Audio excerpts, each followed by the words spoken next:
중국 반도체 자립 선언 10년. 그런데 2025년 세관 통계가 공개되자 업계가 술렁입니다.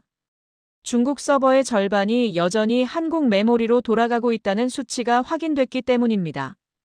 AI 서버, 금융 시스템, 군사용 장비에 들어가는 고급 D램과 낸드의 40% 이상 여전히 삼성전자에서 공급되고 있었습니다.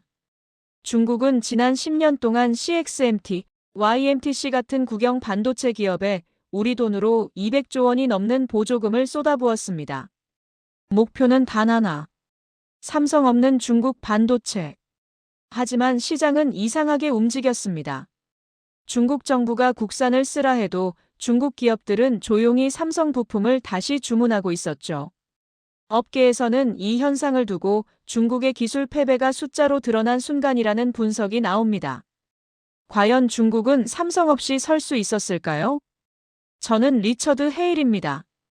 69살. 월가 출신 글로벌 반도체 투자 분석가죠. 2000년대부터 아시아 시장을 봐왔습니다. 일본은 기술, 중국은 생산, 한국은 하청. 제 머릿속 공식은 늘 그랬습니다. 삼성전자는 중국 공장 돌리는 기술자 회사 정도로 봤죠. 그런데 2025년 1월 상하이 AI 데이터 센터 투자 설명회에서 저는 한 숫자를 보게 됩니다. AI 서버용 고성능 D램. 삼성 점유율 46%. 순간 이해가 안 됐습니다. 중국이 반도체 독립을 선언한 지 벌써 10년이 지났는데 왜 아직도 삼성이냐는 거죠. 회의실 안 중국 투자자들 표정도 묘했습니다. 누군가는 고개를 끄덕였고 누군가는 눈을 피했어요. 마치 말하면 안 되는 비밀을 들킨 것처럼요. 발표자는 급하게 다음 슬라이드로 넘어갔습니다. 하지만 저는 그 숫자에서 눈을 뗄 수가 없었죠. 46%. 절반에 가까운 숫자였습니다. 중국이 그토록 밀어낸다던 삼성이 여전히 중국 서버의 심장을 쥐고 있었던 겁니다. 저는 회의가 끝나자마자 호텔로 돌아가 자료를 뒤지기 시작했습니다. 뭔가 놓친 게 있다는 확신이 들었거든요. 중국 반도체 투자 보고서를 펼쳤습니다. CXMT 생산량 그래프가 눈에 들어왔어요. 가파르게 올라가는 선. 2023년부터는 거의 수직 상승이었죠. 숫자로만 보면 중국은 성공한 것 같았습니다. 생산량도 늘고 정부 지원도 막대했으니까요. 그런데 이상했습니다. 생산량은 늘어나는데 시장 점유율은 제자리 걸음이었거든요. 저는 더 깊이 파고들었습니다. 중국산 메모리가 어디에 쓰이는지 추적했죠. 대부분 저가형 스마트폰, PC였습니다. AI 서버나 데이터 센터 같은 고급 시장엔 거의 없었어요. 왜일까요? 중국이 10년 동안 200조 원을 쏟아부었는데 왜 아직도 삼성을 못 따라잡는 걸까요? 그날 밤 저는 잠을 이룰 수 없었습니다. 제가 지난 10년 동안 뭘 놓쳤는지 알고 싶었거든요. 다음 날 아침, 저는 베이징행 비행기를 탔습니다. 직접 중국 반도체 공장을 보고 싶었거든요. CXMT 본사 앞에 섰을 때 건물은 생각보다 거대했습니다. 삼성 공장만큼이나 컸죠. 최신 장비들이 즐비하다는 말도 들었어요. 하지만 안으로 들어갈 순 없었습니다. 외부인 출입은 철저히 통제됐거든요. 저는 대신 자료를 더 찾았습니다. 그리고 놀라운 기록들을 발견했죠. 2018년부터 2023년까지 삼성의 10나노급 D램 공정이 중국 CXMT로 유출됐다는 보고서였습니다. 삼성 출신 엔지니어들이 대거 중국 업체로 이동했다는 기록도 있었어요. 한국 검찰은 국가 핵심 기술 유출이라고 결론 냈습니다. 중국은 노골적으로 삼성을 베끼기 시작했던 거죠. 공정, 설계, 장비 배치까지 삼성 반도체 라인과 거의 동일했다는 분석이 나왔습니다. 저는 그때 확신했습니다. 삼성은 끝났다고요. 중국이 곧 따라잡을 거라고 믿었죠. 기술을 훔쳤으면 똑같이 만들 수 있다고 생각했으니까요.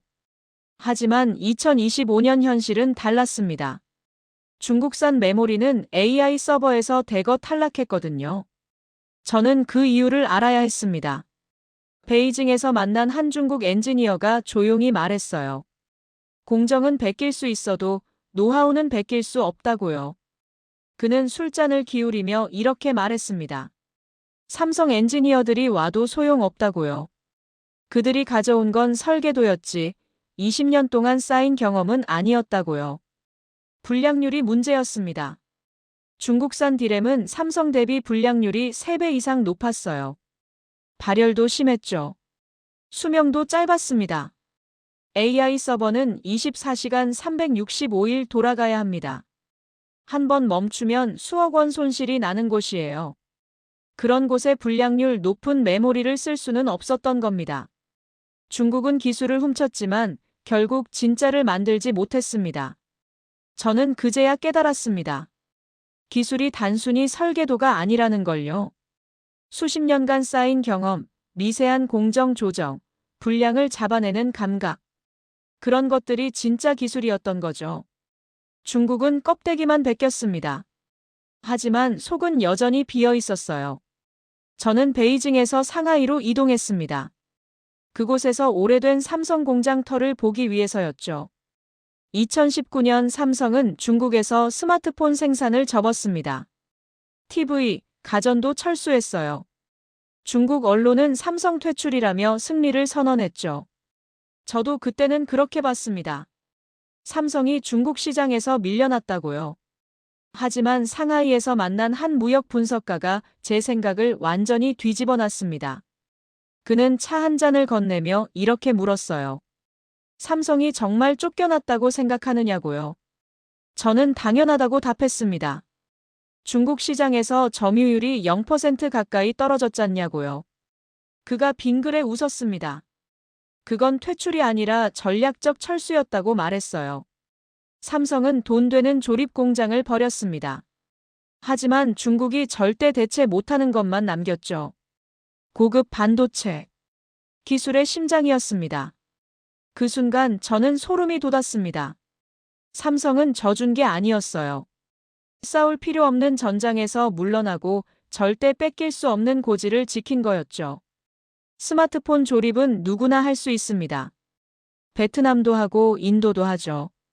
하지만 AI 서버용 고급 디램은 삼성과 SK 하이닉스만 만들 수 있었어요. 중국은 삼성을 밀어냈다고 생각했습니다. 하지만 실제로는 삼성에게서 가장 약한 부분만 빼앗은 거였죠. 진짜 무기는 여전히 삼성 손에 있었습니다. 저는 그날 호텔로 돌아가 보고서를 다시 펼쳤습니다. 삼성의 중국 내 매출 구조를 봤어요. 2015년에는 스마트폰, TV, 가전이 70% 이상이었습니다. 하지만 2025년엔 반도체가 95% 이상이었죠. 매출은 오히려 늘었습니다. 철수한 게 아니라 구조 조정을 한 거였어요. 중국이 승리를 외칠 때 삼성은 조용히 더 중요한 것을 움켜쥐고 있었던 겁니다. 저는 그제야 삼성을 다시 보기 시작했습니다. 이건 단순한 기업이 아니었어요. 수십 년을 내다보는 전략가였죠. 상하이에서 베이징으로 돌아오는 고속철 안. 저는 창밖을 보며 생각에 잠겼습니다. 중국 정부는 국산 반도체 사용을 명령했습니다. 2020년부터 공공기관, 국영기업에 중국산 칩을 쓰라고 강제했죠. 하지만 현실은 달랐습니다. 베이징에서 만난 한 AI 스타트업 CEO가 저에게 조용히 털어놨어요. 정부 눈치를 보느라 겉으로는 중국산을 쓴다고 하지만 실제로는 삼성 칩을 몰래 주문한다고요.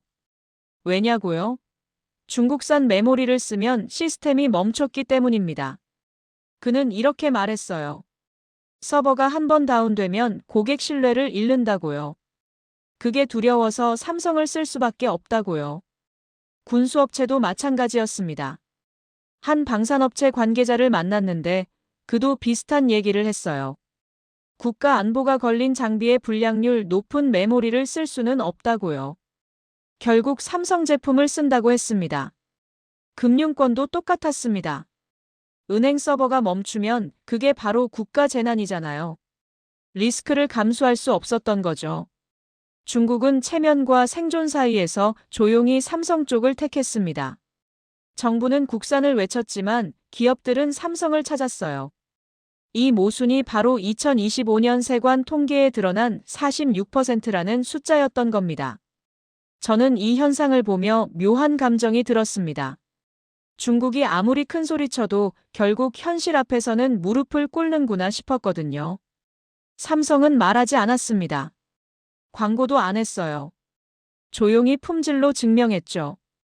24시간 365일 돌아가는 서버. 한 번도 멈추지 않는 시스템.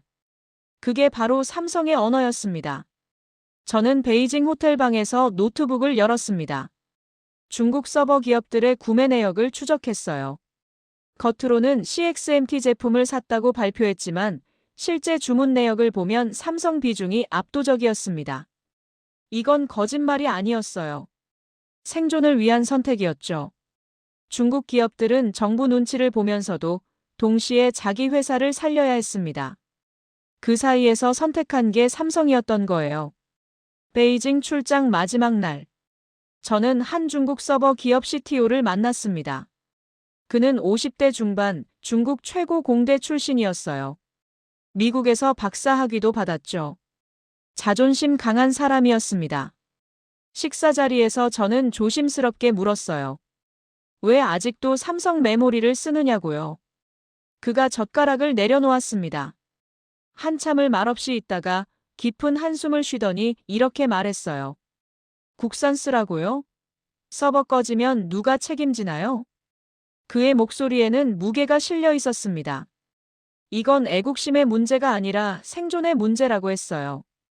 우리 회사 서버가 1시간만 다운되면 수십억 위안 손실입니다. 고객들이 떠나가요. 그럼 우리 직원 수천 명이 길거리에 나앉는 거예요. 그는 계속 말했습니다. 정부는 국산 쓰라고 하지만 정작 문제 생기면 우리 책임이라고 하죠.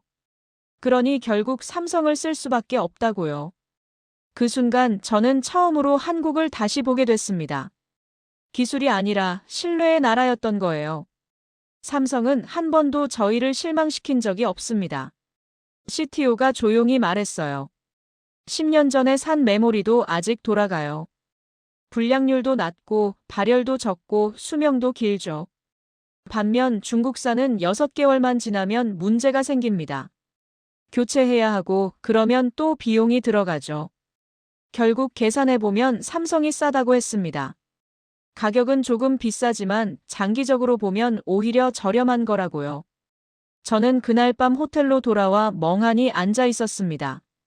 지난 20년 동안 저는 한국을 하청 국가로 봤습니다. 일본의 기술을 베끼고 중국의 물량을 따라하는 나라라고 생각했죠. 하지만 틀렸습니다. 완전히 틀렸어요. 한국은 조용히 세계의 중심이 되고 있었습니다. 누구도 대체할 수 없는 기술로요. 뉴욕으로 돌아온 저는 삼성전자 자료를 처음부터 다시 봤습니다. 제가 놓친 게 뭔지 알고 싶었거든요. 그리고 발견했습니다. 중국이 삼성을 베끼는 동안 삼성은 이미 다음 단계로 가고 있었다는 걸요. 2018년 중국이 10나노급 D램을 훔칠 때 삼성은 이미 7나노급을 개발하고 있었습니다. 2020년 중국이 7나노급을 따라잡으려 할 때 삼성은 5나노급으로 넘어갔어요. 2023년 중국이 5나노급을 연구할 때 삼성은 HBM이라는 완전히 새로운 영역에 진입했죠. HBM, 고대역폭 메모리, AI 시대의 핵심 부품이었습니다. 삼성은 게임판 자체를 바꿔버렸어요. 중국이 따라오면 삼성은 이미 다음 단계에 가 있었던 겁니다. 저는 삼성의 연구개발비 추이를 봤습니다. 매년 20조 원 이상. 중국 CXMT의 5배였어요. 돈만 쏟아붓는 게 아니었습니다. 30년 넘게 쌓인 인력, 노하우, 협력 네트워크가 있었죠. 중국은 돈으로 기술을 사려 했습니다. 하지만 삼성은 시간으로 기술을 쌓았어요.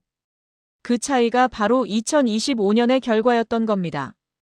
저는 삼성의 특허 출원 기록도 봤습니다.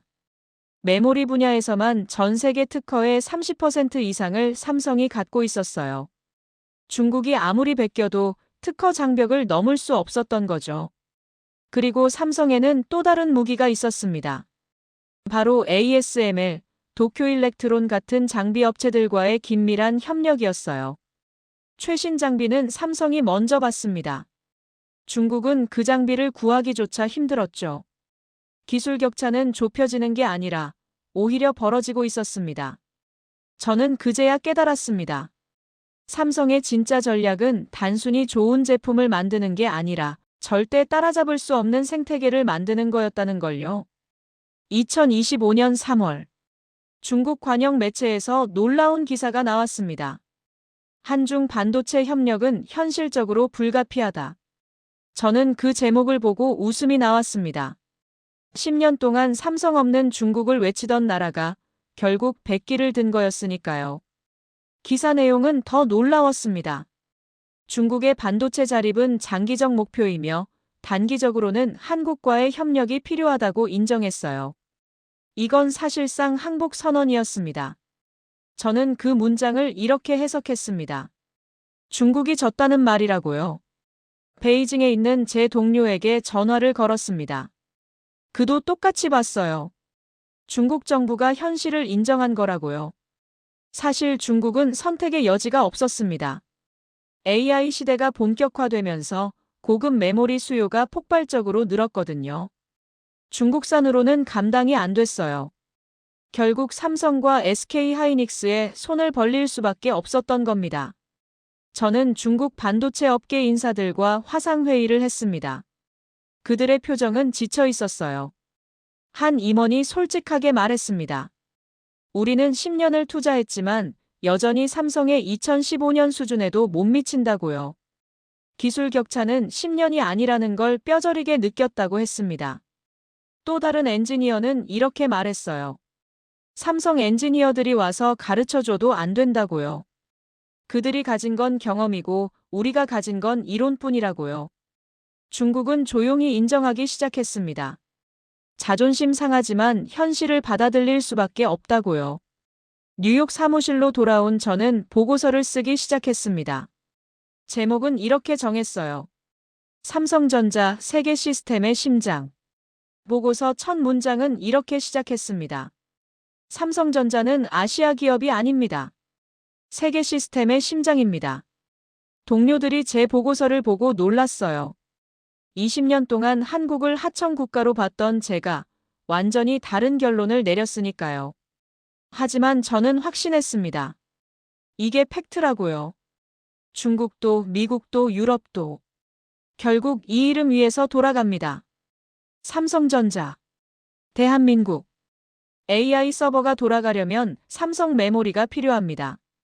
데이터 센터가 작동하려면 SK하이닉스 칩이 필요해요. 한국 없이는 세계가 멈춥니다. 저는 보고서 마지막에 이렇게 썼습니다. 향후 10년 반도체 투자에서 한국을 빼고는 전략을 짤 수 없다. 삼성과 SK하이닉스는 단순한 기업이 아니라 글로벌 인프라 그 자체다. 보고서가 나가자 월가가 술렁였습니다. 한국 반도체 주식이 오르기 시작했어요. 제 동료들이 물었습니다. 정말 확신하느냐고요? 저는 대답했습니다. 제가 직접 봤다고요. 중국에서, 베이징에서, 상하이에서요. 한국은 조용히 세계를 움직이고 있습니다. 누구도 대체할 수 없는 기술로요. 저는 이제 압니다. 한국을 무시했던 지난 20년이 얼마나 어리석었는지를요. 삼성전자. 그 이름 석자가 세계 경제의 심장박동을 만들고 있습니다. 이게 한국입니다. 이제까지 감동의 대륙이었습니다. 구독과 좋아요가 큰 힘이 됩니다. 오늘 내용을 통해 많은 지식과 교육이 되었으면 좋겠습니다.